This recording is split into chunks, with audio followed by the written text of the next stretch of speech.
Gurdwara board में नुमाइंदगी को लेकर रियासत की बीजेपी हुकूमत और मकामी सिख बरादरी के दरमियान जारी तनाज़ा गहरा होता जा रहा है। नांदेड़ में सचखंड गुरुद्वारा दुनिया भर के सिखों के लिए मुक़द्दस मकाम का दर्जा रखता है। 300 साल कदीम इस गुरुद्वारे के इंतजामात भी 3 सदियों से बहुस्न व खूबी अंजाम पा रहे थे। निज़ाम दौरे हुकूमत और आज़ादी के बाद गुरुद्वारा सचखंड के इंतजामात में कोई मसाइल पैदा नहीं हुए। निज़ाम सरकार ने गुरुद्वारा बोर्ड में नुमाइंदगी और इंतखाबात के सिलसिले में एक ऐसा कानून तश्कील दिया था जो सबके लिए काबिल कबूल था। इस कानून की रूह से मकामी सिख बरादरी को गुरुद्वारा बोर्ड में काबिल लिहाज नुमाइंदगी फराहम कराई गई थी। ज़ायदा 6 दहाइयों से इस कानून पर अमल होता रहा है, लेकिन 4 साल कबल बीजेपी के बरसरे इख्तिदार आने के बाद रियासती हुकूमत की जानिब से गुरुद्वारा बोर्ड में नुमाइंदगी को लेकर मुसलसल मुदाखलत के बाद मकामी सिख बरादरी में गम व गुस्से का माहौल है। मौजूदा बोर्ड की मियाद खत्म हो चुके 3 साल हो चुके हैं, लेकिन इसे अब तक बर्खास्त नहीं किया गया और न ही नए इलेक्शन कराए गए। हुकूमत ने गैर मकामी शख्स को बोर्ड का सरबराह भी बना दिया है और अब कदीम कानून में तरमीम करते हुए बोर्ड में मकामी नुमाइंदगी को ना के बराबर कर दिया गया। हुकूमत के इन मनमानी फैसलों के खिलाफ दफ्तर जिला कलेक्टर पर कई दिनों से सिख बरादरी की जानिब से जंजीरी भूख हड़ताल जारी है, लेकिन हुकूमत इसका नोट लेने को तैयार नहीं। इसी सिलसिले में दफ्तर जिला कलेक्टर पर एक ज़बरदस्त एहतजाजी धरना भी मुनज़्ज़म किया गया। एक नुमाइंदा वफ्द ने जिला कलेक्टर के साथ मीटिंग में अपने मुतालिबात पुरजोर अंदाज में रखे। नांदेड़ की सिख बरादरी के 3 अहम मुतालिबात हैं। पहला ये कि मियाद खत्म हो चुके मौजूदा बोर्ड को फ़ौरन बर्खास्त किया जाए और 3 सीटों के लिए इंतखाबात मुनक्किद किए जाएँ।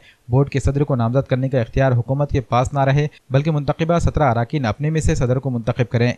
तीसरा मुतालिबा यह है कि गुरुद्वारा बोर्ड के कानून में किसी भी तरह की तरमीम से पहले मकामी सिख बरादरी से मुशावरत की जाए। इस एहतजाज में मुख्तलिफ मैदानों से ताल्लुक़ रखने वाले सिख अफराद के अलावा तमाम सियासी जमातों से वाबस्ता लीडरान ने शिरकत की। आज नांदेड़ नगरी के सब सिख भाइयों यहाँ पे जिलाधिकारी कार्यालय के ऊपर धरना आंदोलन रखा है। सिख समाज के साथ में ये देवेंद्र फडणवीस सरकार अन्याय पे अन्याय करते रह रही है। हमारी लोकशाही को ख़त्म किया जा रहा है। हमारी आवाज़ को दबाने की कोशिश ये देवेंद्र फडणवीस सरकार कर रही है। इन्होंने हमें अध्यक्ष, हमारे 17 मेंबर चुनते थे, इन्होंने डायरेक्ट एक एक्सपायरी हुए वाला बुढ़े आदमी को यहाँ पे भेज के पूरा सत्यानाश गुरुद्वारा बोर्ड का कर दिया है। और दूसरी मांग हमारी यहाँ पे ये रखी गई है कि हमें कायदे में कोई संशोधन नहीं चाहिए। हमारा गुरुद्वारा बोर्ड एक्ट 1956 में निजाम काल में बना हुआ था। उस निजाम कालीन जो 1956 के बोर्ड को एक्ट को इन्होंने संशोधन करके अपने कार्यकर्ते जो चेले चपाटे इनके जो नागपुर के हैं, मुंबई के, पुणे के हैं और जो इन्हें इलेक्शन फंड देने वाले हैं वैसों को यहाँ मेंबर बनाने की कोशिश कर रहे हैं और जो हमारे स्थानिकों को जो हमारा हक है वो छीनने की कोशिश कर रहे हैं। और तीसरी मांग हमारी ये है कि जो डायरेक्ट उन्होंने अध्यक्ष भेजे उन्हें वापस कीजिए। आज शासन ने हमें एक गांजर भेजा था, एक अध्यादेश भेजा था। वो अध्यादेश के अंदर ऐसा बताया कि 3 के इलेक्शन, हमें 3 के इलेक्शन नहीं चाहिए, हमें गुरुद्वारा बोर्ड का बर्खास्त चाहिए। इसलिए यहाँ पे सभी लोगों ने मिलकर, जो हमारे भाइयों सिख भाइयों ने उस अध्यादेश को जलाकर शासन का यहाँ पे निषेध किया है। और जल्दी हमारे मांगे पूरी नहीं होंगे तो ये हमारा सब सिख समाज और हमें मानने वाला जो पूरे महाराष्ट्र में हम बीजेपी सरकार के विरोध में जाएंगे और ये होने वाले इलेक्शन का हम बाइकआउट करेंगे। जहां हमें हमारा अधिकार नहीं मिलता, हमें संविधान के तहत नहीं दिया जाता, वहां हमें मतदान करके क्या फायदा है। हम जाहिर यहाँ पे हम क्या करते हैं, देवेंद्र फडणवीस सरकार का निषेध करते हैं। जब तक हमारे मांगे पूरी नहीं होंगे हमारा आंदोलन चलता ही रहेगा जी। 27 जून 2018 ये नांदेड़ के सिखों के लिए इतिहास में काला दिन साबित हुआ है, जिस दिन महाराष्ट्र सरकार ने मंत्रालय में मंत्रिमंडल की बैठक लेकर एक तरफा गुरुद्वारा बोर्ड में सदस्य संख्या बढ़ाने का निर्णय लिया है।